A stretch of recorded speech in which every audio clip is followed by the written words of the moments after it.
Ang lalaking ito ay mukhang nagbabasa ng isang libro pero tinititigan niya lang ang babaeng nasa harapan niya. Pilit niyang pinapanatili na kontrolin ang sarili ngunit hindi maiwas ang tingin sa babae.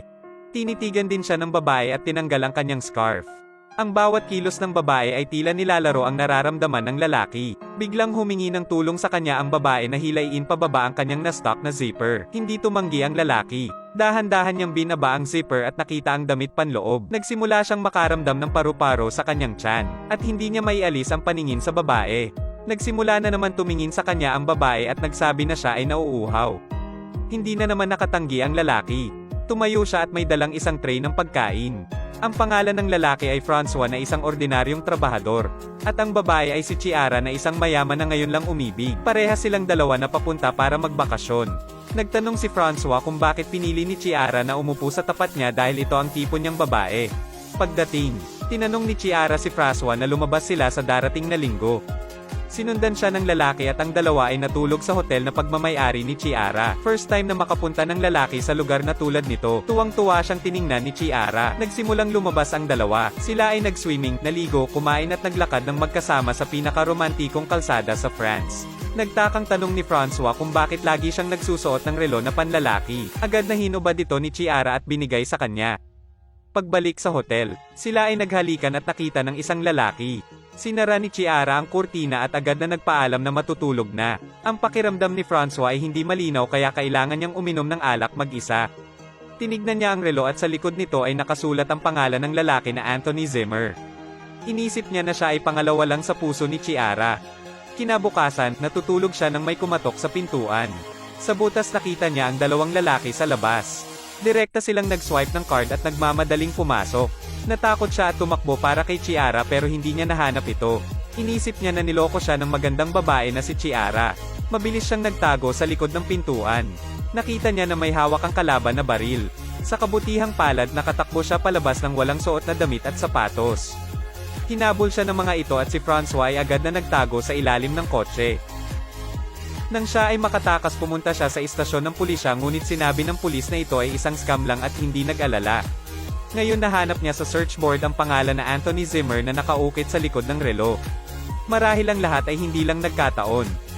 Pumasok ulit ang pulis at binigyan siya ng damit at sapatos. Dinala siya sa ospital para gamutin at maghintay sa balita. Pero alam niyang hindi siya papakawalan ng mga ito kaya kinagabihan tumakas siya mula sa ospital. Pagdating sa garahe may isang parating na sasakyan sa direksyon niya.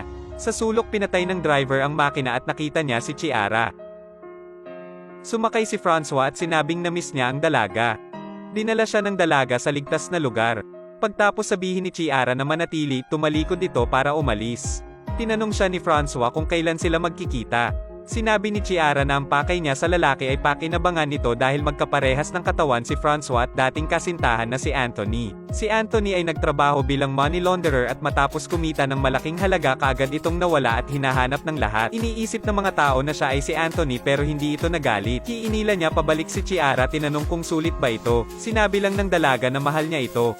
Matapos sabihin niyon kaagad na umalis ang dalaga. Naiwan si Francois at nagpunta si Chiara sa phone booth. Sa sumunod na araw, nakaupo si Chiara sa isang kafe. Hinihintay ang pagdating ng kasintahan ngunit hindi inaasahan ang dumating ay si Francois. Nakabihis siya ng maayos at mayabang na umupo. Makulit siyang tinanong nito kung dumating na ba si Anthony. Nawawalan ng pasensya si Chiara. Hinaplos ni Francois ang buhok ng dalaga at sinabing kalimutan na niya si Anthony dahil dumating na siya. Agad na umalis si Chiara at pilit na sinusundan siya. Tumakbo agad siya pa sakay ng bus. Sumakay ng taxi si Francois para habulin si Chiara. Ngunit isang kotse ang dumating at hiinila siya palabas ng kotse. Sa interrogation room, sinasabi niya na hindi siya si Anthony. At alam ng hepe na hindi siya si Anthony. Pagkatapos, ang hepe ay kumuha ng larawan at ipinakita sa kanya. Isang sundalong babae ang nasa larawan at lumabas na si Chiara ay isang espiya. Ipinadala siya sa tabi ni Anthony bilang isang undercover agent. Sinusundan ng FBL ang impormasyong naiwan ni Anthony. Si Anthony at Chiara ay nag-schedule na magkita sa bahay para hindi sila magulo ni Francois. Si Francois ay sinama ng FBL. Inihanda na ni Chiara ang isang tape recorder. Kumpleto na ang paghahanda. Pagkatapos nagsimulang kumilos sa meeting room. May mga pulisya at asasin ang nakaabang. Pumasok na sa kwarto si Chiara at hinihintay ang target. Sa sandaling ito dumating ang mga lalaki na niloko ni Anthony. Tinanong siya ng lalaki kung nasaan si Anthony. Pero hindi siya nagsalita. Inutusan ng isang lalaki na sampalin si Chiara. Nakaupo ngayon si Francois sa isang silid na hindi na makatiis. Hindi pa rin nagsalita at isa pang hampas ang natamo niya dahilan ng pagkabagsak. Hindi pa rin lumitaw si Anthony. Ang FBL ay hindi kumilos. Hindi na makapaghintay pa si Francois dahil nasa peligro ang taong mahal niya. Pumasok si Francois sa kwarto at agad siyang sinipa sa lupa. Nagkatinginan si Francois at Chiara. Iniligtas niya si Chiara bilang pag-amin na siya si Anthony. Agad na binaril ng FBL sa ulo ang boss at ang ibang kasama. Kinuha ni Francois si Chiara at hindi hinayaang masaktan nito. Natapos ang laban na matay ang mga gangster. Bagaman nasira ni Francois ang plano pero mabuti na lang na hindi nasugatan ang mahal niya. Kuha ni Francois ang puso ni Chiara. Pero kailangan niya pa rin hanapin si Anthony. Pinunasan ni Francois ang luha ni Chiara at hiinila ang recorder. Nagsimulang mag-isip si Chiara tungkol sa nakaraan. Sa wakas ay kinukumpirma niya ang lalaking nasa harapan niya ang taong nasa puso niya. Nagpa-opera si Anthony sa Korea at walang bakas ng galos. Sinabihan siya ni Chiara na magmadali at tumakbo. Sa totoo lang ayaw niya siyang arestuhin. Sa kanya ibinaling ang ulo niya para umalis. Matapos ang 7 taon nakita niya ulit ang taong mahal niya. Binigyan siya ng isang notebook. Nakalagay dito na nalampasan niya ang paghihirap sa paghahanap. Nakalagay din dito na kung lumitaw man o hindi si Anthony ay hindi na mahalaga. Kung kailangan niyang pumili sa pagitan ng pera at pag-ibig, pipiliin niya ang babaeng mahal niya. Ang natitirang bahagi ng kanyang buhay ay nakatuon kay Chiara. Ito ang pelikulang Pranses na Anthony Zimmer. Bagaman walang mga dramatikong pangyayari o mabangis na gera ngunit sa halip ay inilalagay ang lahat ng pansin sa pag-ibig sa Pransya. Mukhang walang kinikilingan ang pangunahing aktres. Sa oras ng pagkuha ng pelikula, siya ay 40 taong gulang na.